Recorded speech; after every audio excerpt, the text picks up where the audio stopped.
Well, hey kids, how's everybody out there in YouTube land this morning? Wow, it was a crazy night last night. Absolutely crazy night last night. Let me close this up so you can see me a little better. Hey, Palm Limit, what's up? There you go. Darken up in here a little bit so you can see me. You'll get washed out. So last night, you probably should wait for some folks to roll in, but I'm just going to go ahead and get into this. Last night, I was woke up at about 1 o'clock in the morning because my anchor alarm was going off. So, hello, Bix Press. I think that's what that says. I probably should get my better glasses on so I could read the chat. I don't have my good glasses on right now. Oh, and I don't know where they are. I'll worry about it later. Anyhow, hey Armco, what's up? So about 1 o'clock in the morning, my anchor alarm went off. Beep, beep, beep, beep, beep, beep, beep, beep. The wind was blowing a hoolie. Absolutely blowing a hoolie last night. I don't know what the wind speeds were, but apparently, even though my old and I was still on my old anchor with a slightly shortened rode because, of course, you know, I had that idiot cut my anchor the night before last. So anyhow, I dragged. My anchor ripped up, and the wind was blowing so hard it pulled my anchor off the bottom. My spare little 14-pound fisherman, and away I went. I went flying across the bay. I ran up on deck in my underwear, got the engine started, and got the boat under control. Got the bow facing into the wind, and could do nothing. Hey, Alan, good morning. Could do nothing else this at 1 o'clock in the morning, but just keep the bow pointed into the storm. And I got drenched. I mean, I got hammered. I had to take my glasses off. I couldn't see anything through my glasses from all the rain hitting it. It was not a fun situation. Fortunately, my anchor seemed to have grabbed again, but by the time it did, I was way back in the mooring field, right up near a whole lot of boats. Fortunately, I didn't hit anybody. I dragged, but I didn't hit anybody. In fact, I never even got close to anybody. I was able to maintain very good control of the boat once we got going, and I was anchored originally in a spot where I had lots of room behind me to drift as I was getting up on deck and getting all that done. But man, and I wasn't the only boat. There's a whole lot of boats in the bay that were dragging all over the place. I certainly was not the only one dragging last night. There was a bunch of people up at 1 o'clock in the morning, but the storm came through. It passed through within like about a half hour or so, and then slowed down. So what I did is after the wind slowed down a little bit, I retrieved, hey Chief, I retrieved my anchor, and I motored over and grabbed one of the Manhasset Bay Yacht Club's mooring balls and tied securely to that. There was a lull in the rain. The rain quit raining for a little bit, and so by about, hey pilot, hey bass finder, so about 2 o'clock in the morning, hey Johanna, hey sister, and hugs and kisses all around. Will do, Johanna. Oh, by the way, Johanna, guess what? Look what I found in my laundry as I was going through stuff. One of your mapinas. Sorry about that, kiddo. I got one of your hand towels, apparently. Anyhow, so about 2 o'clock in the morning at that point, I moved the boat over and grabbed a mooring ball and was able to tie securely onto that. And so I was able to come down below and finally get some sleep after being up for an hour or so in the middle of the night. And hey, Billy. And then first thing this morning, really first thing this morning, around 5:30 this morning, I got up very early, got my lines all up. Is Lily up yet? Well, she was sitting here next to me. Now she's down on the floor. Anyhow, very early this morning, I went up on deck and I resorted out my anchor lines. I measured the anchor line that I had left where the guy had cut it, and it was with the line and the chain that I have on. I was right at 70 feet, just right at 70 feet of line and chain. Which is about what I figured. I had about 70 feet out when I anchored. So what I did is I took the fisherman anchor, the fluke fisherman anchor off that anchor line, and I attached my brand new Rockna 33-pound Rockna on it, and straightened out the line. I washed it off. It had a bunch of mud and stuff on it. Washed it off, cleaned the deck down, and I motored back over to where I had been anchored before. I'm in about 10, 12 feet of water at low tide, maybe 14, 16 at high tide. Anyhow, and I went ahead and I redeployed the Rockna, and I got myself in a good location where I was away from other boats. I dropped my new Rockna, laid the line out. You know, I just floated out in the bay for a little bit. I washed the deck while I was floating back, you know, the tide carrying me back on the anchor line. And then I put my boat in hard reverse and back down on my boat as much reverse as I could give it. And I left it running in reverse for a minute or two, really sinking that anchor firmly into the mud.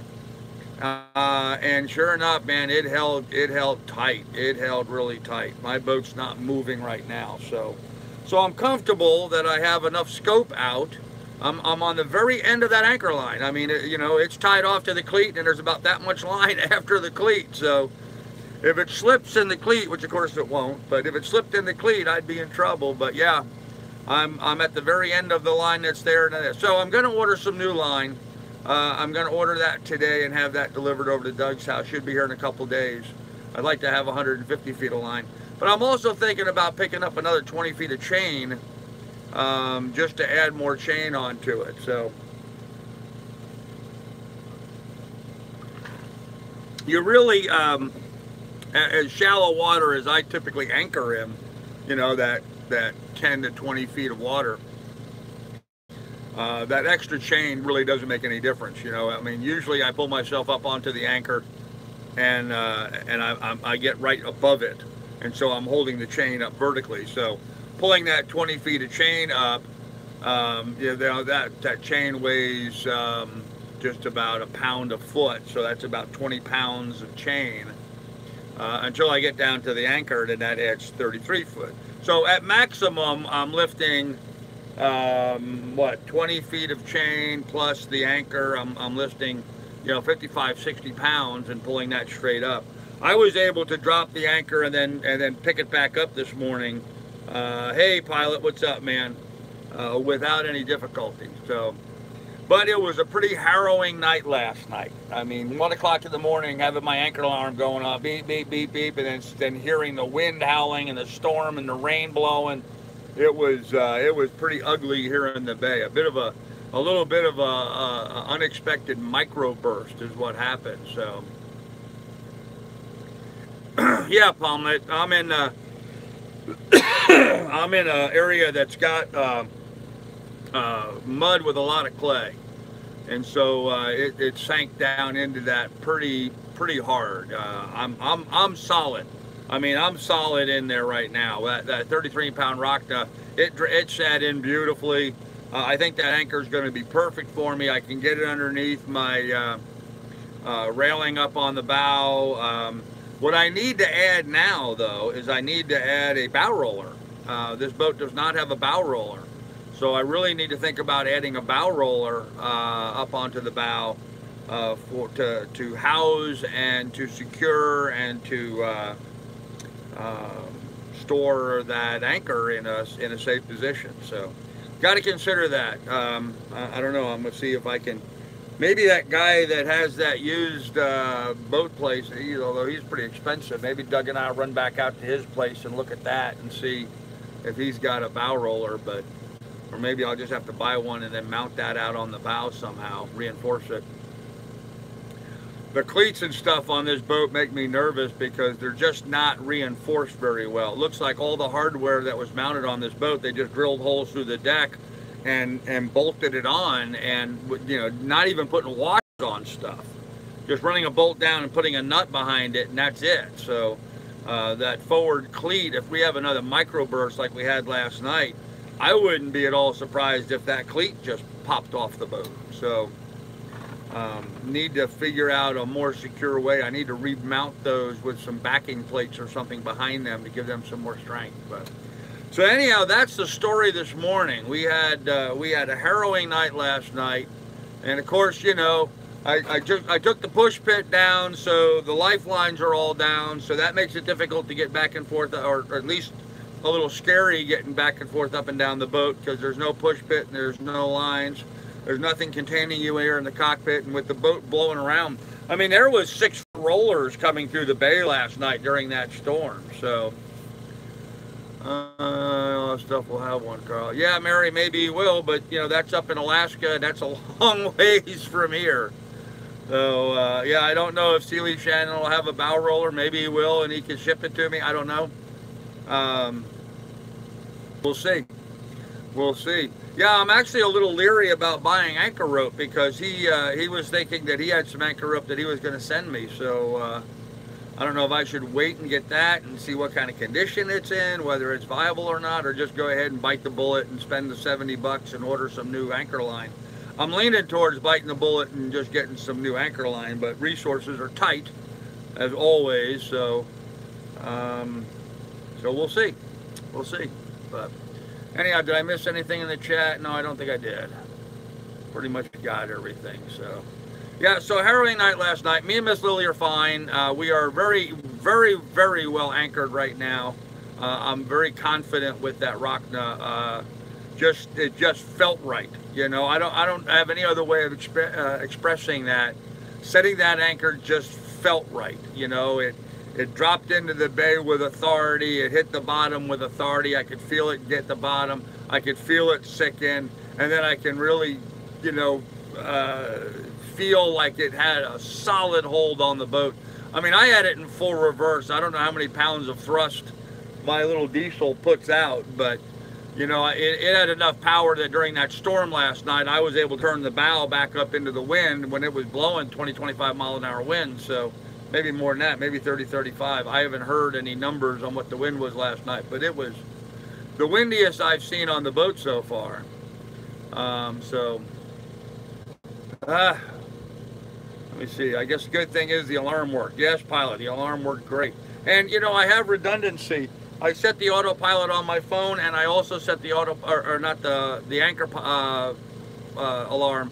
I set the anchor alarm on my phone, and I set the anchor alarm on my tablet, and so both of them were going off last night. It was a bit of a symphony of going on. So let's see, what does Billy have to say? Good idea. That guy seemed to want to get rid of a lot of stuff to you and for free. Yeah, he has a boat he's parting out up in Alaska, so, well then maybe you should wait. It could save some money. Yeah, but, you know, what if another storm comes through, Mary? You know? I mean, that's the concern. What if another storm comes through and I'm short? Now, right now, I am anchored in, I double-checked the depth. At low tide, I'm in 10 feet of water. At high tide, I'm in about 16 feet of water. And I do have 70 feet of line and chain out right now for scope. So I thought maybe instead of buying anchor line, what I probably should do is buy 20 more feet of chain, so that I get some chain added on for a little added weight and to keep the line down, and then that would give me an extra 20 feet of scope. So instead of having 70 feet, I would have 90 feet out there, and that would be more than enough scope for where I'm at. I should not have a problem going forward. You know, that Rockna 33 is a little on the big side for my boat, so, and that's fine. That's exactly where I'd like it to be.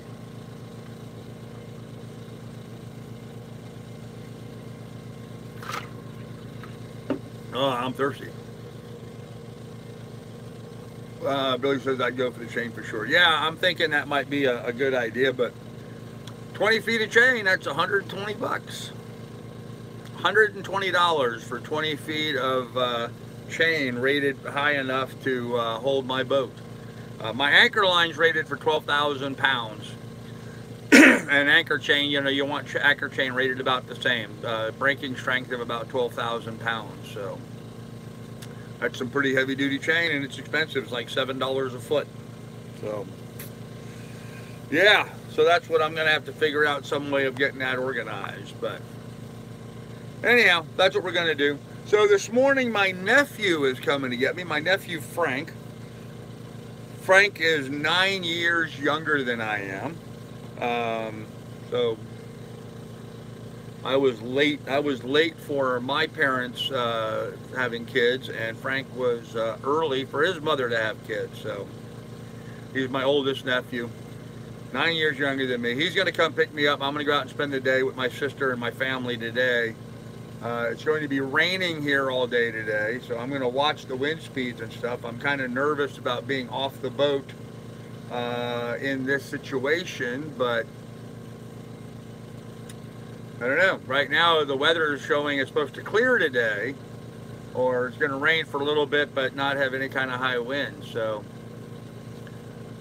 you bought the boat from Watch the Channel. Pilot, I have no idea. He's never commented or said anything, so no, I don't think he does. Pilot's asking, do you know if the guy who bought the boat from Watch the Channel? I don't believe he does, no. Hey, Jared, how you doing? Hey, Alexandra, what happened, man? Oh, what happened is we had a storm blow through last night and my anchor dragged. 1 a.m. this morning, my anchor alarms were going off, woke me up, and the wind was blowing a hoolie. It actually blew me completely across the bay back into the mooring field. I'm quite a ways off from the mooring field, and it blew me all the way back, probably 300 yards, probably the length of 3 football fields. Give you a reference. And my anchor, you know, skipping along on the bottom the whole way. It wasn't until I got the boat turned around and the bow up into the wind, which had me nervous because I had my anchor line out at that point. You know, the anchor was still in the water. I was concerned I was going to foul my prop on the anchor line because the wind was blowing me sideways, and of course the anchor was dragging behind me. So it turned out it was okay, but I finally got the bow turned up into the wind, and just about as soon as I did that, the anchor then caught. And when that happened, I looked behind me, and another 60, 70 yards behind me was where the mooring field was. So I mean, I blew back right towards it. I didn't really get into it. I was just sort of right on the edge of it. But harrowing experience nonetheless. But we got up on deck, we got the engine started, we got it under control. You know, so it was fine. It was fine. Of course, I rather imagine some troll's going to get on there. Well, that's why you need insurance, Carl, because, you know, you need to have insurance in case that happens. So, yeah, whatever. You know? Oh, and I got to laugh. Okay, I got to do a little troll hunting right now because this is pretty funny.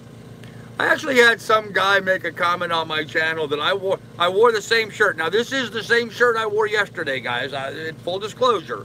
This is the same shirt I wore yesterday, but that was his comment. Oh, that's the same shirt you wore yesterday. Now, the fact is, he was talking about this shirt, but it's not the same shirt I wore the day before yesterday because that's a darker blue one. It's sitting right up there in the dirty laundry. So, I just like, man, these people don't have anything else to bitch and complain about. Now they're going to start talking about my fashion sense. I mean, these trolls are just like off the hook. I mean, I had to find that just very, very funny. But now he's worrying about what color t-shirt I'm wearing, and I wore it pretty good. So, yeah, Billy, and it's sort of unfortunate because I really wanted to do a video of me, you know, changing the anchors over and showing everybody the new Rockna and all that. I kind of wanted to do a video of all that. But with the storm blowing through last night, I just had to get it done first thing this morning. And I did it in the dark this morning, very early, before daylight. And so there wouldn't have been any light to film anything. When that storm blew through last night, 2 o'clock in the morning, I moved over onto a mooring ball. But all of the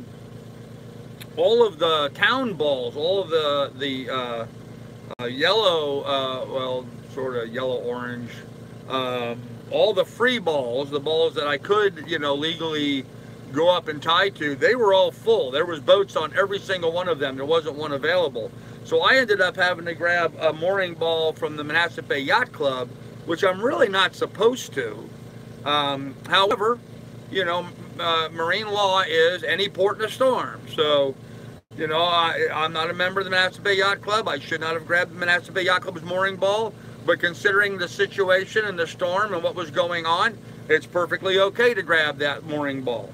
And fact is, you know, so I grabbed a hold of that mooring ball at 2 o'clock in the morning, in the middle of the night, and so I moved off of it at about 5 o'clock this morning before daylight. So they probably never even knew I was on their ball, but nonetheless, you know. And when you're out on sailboats, there's the basic rule of any port in a storm. So even though, you know, you're not a member of a yacht club or whatever, you can go up and tie up the docks in emergencies. If it's a big storm blowing through and there's an emergency or something like that, you are allowed to go tie up to someone's dock, their pier, their mooring ball, or whatever. And so it'll work fine. So Billy says that anchor is way overrated for the size of boat. You're not going anywhere dragging wise. Yeah, I hope not, Billy. I have to say it really set with authority, for lack of a better way of phrasing that. It went down and I backed down on it and it hooked in with absolute authority. I mean, it was like, this is its job. It knew its job and it set. And my boat came to a, you know, it was, let's put it this way, if I had reversed down on the anchor like I did on the Fisherman, because what I did, I still had slack in the line, okay? So when I hit reverse, I had momentum, not just that I was backing down on it and snugging it in, but I actually had momentum going before I got to the end of the anchor line. I mean, the boat was backing up because, you know, the anchor line was not under any tension. There was no wind blowing at all and very little tidal action at the moment. So I wasn't like, you know, there was a lot of slack line.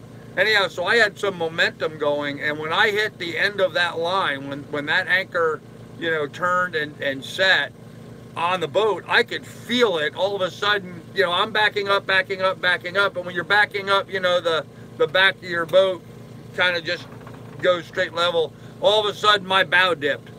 I mean, as I was backing up, all of a sudden the bow on the boat dipped down in because that line came taut and loaded the anchor line and set that anchor. And I mean, it just went in and set, and it did not move.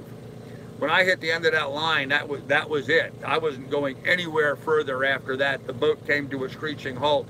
It was almost as much of an impact as me hitting that boat when that guy ran over my anchor line the other night. So the only thing I would be worried about would be the line, why I said more chain. Yeah, that is my issue. But, you know, the line that I have in the water right now is all good line.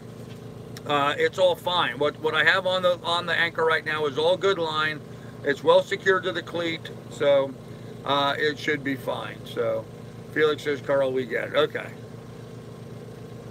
May have trouble pulling it up. No, I don't think so, Alan. I think the way that the Rockna is designed, it's got a real long arm on it. You know, the anchor sets on one end and there's a real long arm that sticks on it. And so as I pull the boat over the top of it, because I'll be pulling straight up. I won't be pulling at an angle like I am now. What you typically do when you're retrieving your anchor is you pull your anchor line and you start pulling yourself toward the anchor. You pull on the line and you're retrieving your line and your boat's moving forward right to the anchor. And I usually get the boat going fast enough doing that I actually go over the top of the anchor a ways. So in this case, you know, if I'm pulling the anchor this direction and the anchor's set in, I pull my boat over so that when I'm pulling the anchor up, the whole thing tilts up this way, which breaks that loose from the bottom, and then I can pull the anchor straight up. So it seems like it works pretty good that way. Anyone else say MotoGP this morning? Apparently not. So, but yeah, Alan, so it should come up fairly easily. Get a lot of leverage on that long arm on the anchor. So, but I really wanted to film it. I wanted to show you guys the anchor. It even came with a little user's manual. I have the little Rockna user's manual that came with it, which was pretty funny. It just talked about how to go ahead and set the Rockna and what have you. Thanks for explaining things. I've learned a great deal from you, Carl. Well, thanks, Felix. One of the things, though, I think I am going to add is a buoy, a retrieval buoy on it. Hey, Mike Mayfield, did your anchor alarm wake you up? Oh, yes, it did, man. Yep, thank God it did. I mean, really, thank God it did. If the anchor alarm hadn't woke me up, I would have been down into the mooring field and been bouncing off other boats. So, yeah, thank God it did. But I had two set. I had both my cell phone and my my tablet and my tablet were both programmed. So they were both beep, beep, beep, beep, beep. In fact, that's why I'm running the generator right now. I'm trying to charge them back up. Speaking of which, I forgot to plug that in. I just noticed I didn't have the tablet plugged in. Kind of hard to be charging something without plugging it in. So there we go. So yeah, harrowing night last night. Today's going to be a fun day out with the family. And then Monday we'll be able to start getting to some of the projects. Doug's got the stainless steel tubing over there. So on Tuesday we're going to pick up the proper gas and wire for the wire feed welder. So we'll get the push pit welded up. And if I order that anchor line, I don't know if I'm going to order that or not. I think I'm just going to add chain. I'm just going to add some chain. I'll need to buy chain and a shackle, but we'll see. Hey, Miss Shar, how you doing? Good morning. At some point, would you be able to do a video of various knot tying and securing a line to a cleat? Oh, my question is appropriate. Well, of course your question is appropriate, yeah. Sure. You know, at some time, I'm sure I will be covering some of that. But yeah. Yeah, attaching a line to a cleat is pretty straightforward, but yeah, I can do that. Sure, I'm sure you'll see a lot of that kind of content going forward. And that's kind of where I was a little upset. You're welcome. I was kind of a little upset with myself that I didn't get any film of me attaching my new anchor. Because I'm sure the trolls are going to be, oh, he never bought an anchor, you know, whatever. Got to prove it, got to have evidence. There's your evidence. I showed you the little deployment book on how to deploy it, the user's manual. It was funny.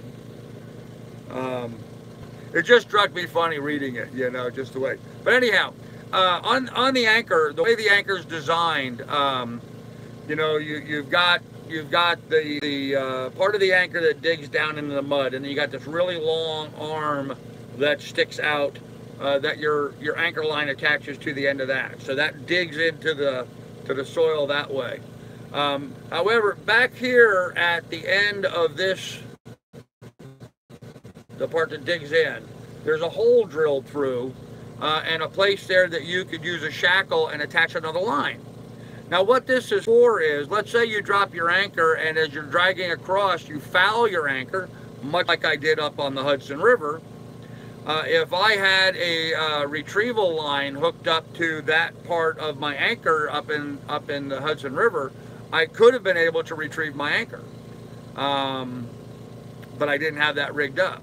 So what I'm going to do is I typically anchor in, like, you know, 10, 15, maybe 20 feet of water. So I'm going to add, I think, a 35-foot length of line held on with a shackle with a buoy on it. Now that buoy is going to do two things. One, it's going to mark where my anchor is, so maybe other boaters will see it and stay away from it, because it's going to have like a crab pot looking buoy on it, so hopefully they'll stay away from that. But what that'll also do is, should I get fouled on something, should the anchor hook into, you know, a cable or, you know, a boat wreck or on some coral or what have you, it'll give me the ability of being able to pull the anchor backwards. So in essence, you know, you're pulling the anchor in this way and setting it. Well, what if a cable or something gets in this part and you hook on it? This line attached back here will enable me to be able to pull the thing backwards completely out of it at the same angle. Because the way that the anchor works now, it's got a long arm on here. When I pull up on that arm, when I retrieve it, I'm coming straight up. Well, if I hook into something like a cable and I'm stuck on a cable like this, when I pivot it to pull straight up, that cable is still in there. Now I'm trying to pull the anchor up with a cable hooked on it. So by putting the retrieval line and the buoy on that anchor, I stand, because that anchors are just too expensive. I can't afford to lose it. So I'm going to try to pick up a small shackle and about 30 feet of, I have line. I have plenty of line. I just got to, you know, tie it on. But I'm going to set up a shackle, and I need to pick up a small buoy for that. And then when I do that, I'll film me setting all that up, because I'll be able to do that during the daylight. There's no rush for that like there was last night. So I'll do a video of that so you guys can see it. So that was a good idea that Johnny had about the buoy. Actually, no. What Johnny was suggesting is that we had tied a buoy onto the line before we cut the line, so that we'd be able to retrieve that. And no, that actually would not have worked. The guy had, Alan says, I've lost too. Yeah, I mean, it happens. You're going to lose no matter what you do. Hi, sweetie. Hello. You're gonna lose anchors no matter what you do. But what he had suggested was that we tie a line and we tie a buoy onto the end of the line. Well, when we cut the line, my anchor line, the anchor line had to feed back through the propellers and the rudders on the back of this guy's powerboat. He had twin engines, so he had 2 shafts with 2 propellers and 2 rudders behind those propellers. So the line had to actually unthread through all of that. So if we had attached a buoy to that, that buoy would have just gotten caught on it and would have fouled it. It would have kept it stuck. It would not have allowed it to unravel and come off like it did.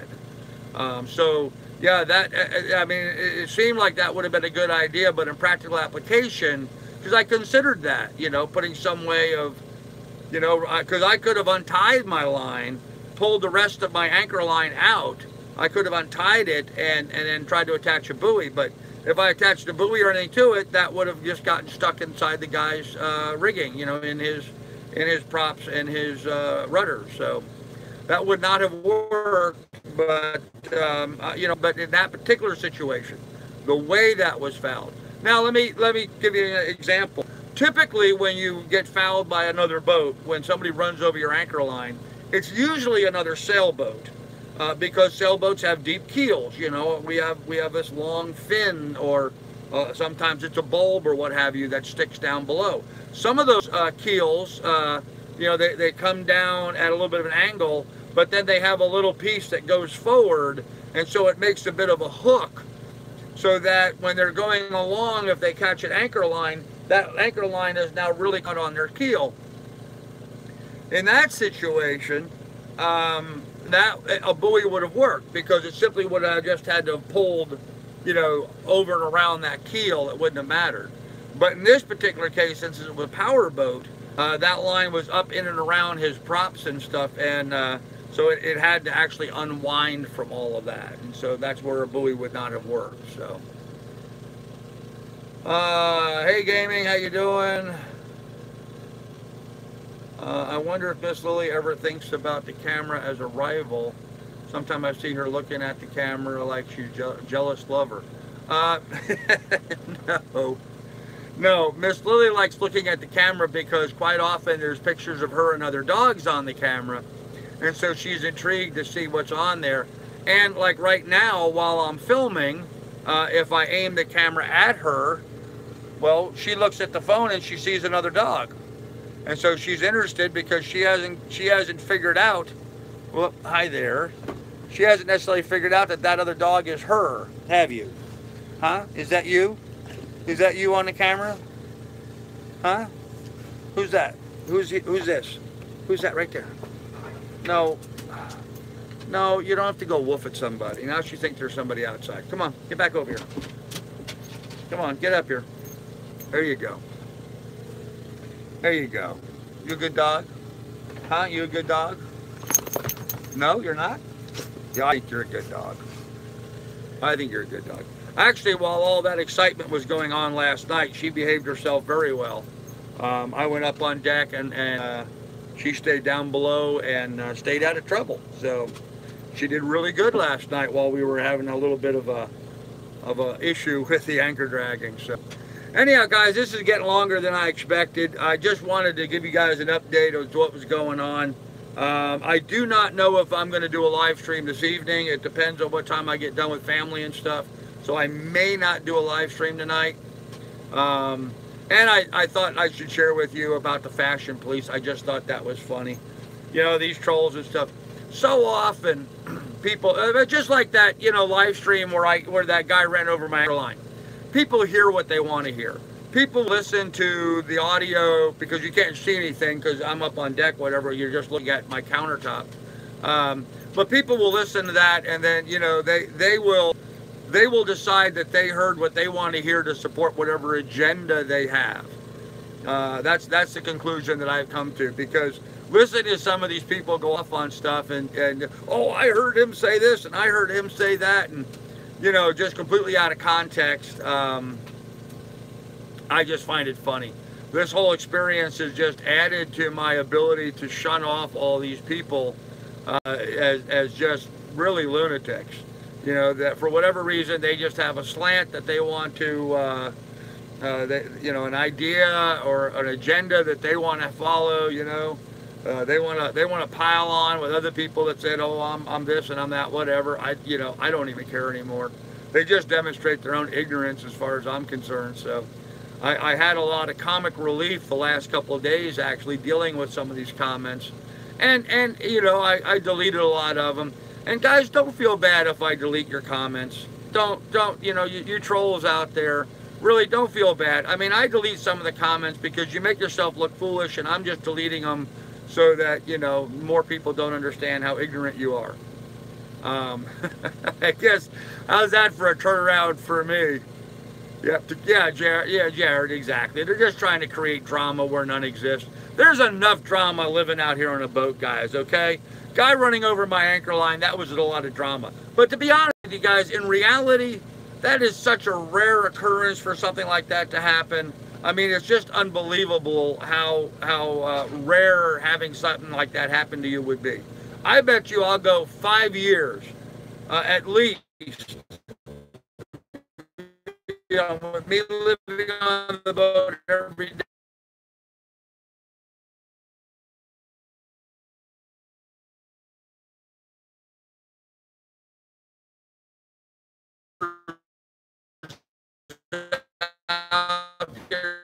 Generating content right now. Like last time, if I think there's the boat or something, you know, it's fine for that kind of stuff where there's no tide and there's no wind to deal with. You know, that no current. It would be a fine day anchor, but it's certainly not an overnight anchor. Now my rock, no, that's my overnight anchor anchor. So, although I would like to buy a bigger fisherman style anchor, they have a brand called Fortress. I would like to buy one of those, but I'd like to buy a really big one. Either that or one of the Manson Supreme anchors that bolt together. I was thinking it might be a good idea to have like a 70-pound anchor that I can store easily. That's the key. That's why I want something fairly flat, where the bolted together anchor would be flat. But that way, if a big storm's coming, I could go ahead and deploy it as a big storm anchor. Not something I would want to, you know, drop it on a regular basis, but always a good idea to have that really big one that I can take out and drop when I need to. So anyhow, we'll have more for you later, kids. Be good, be careful. Talk to you later. Bye.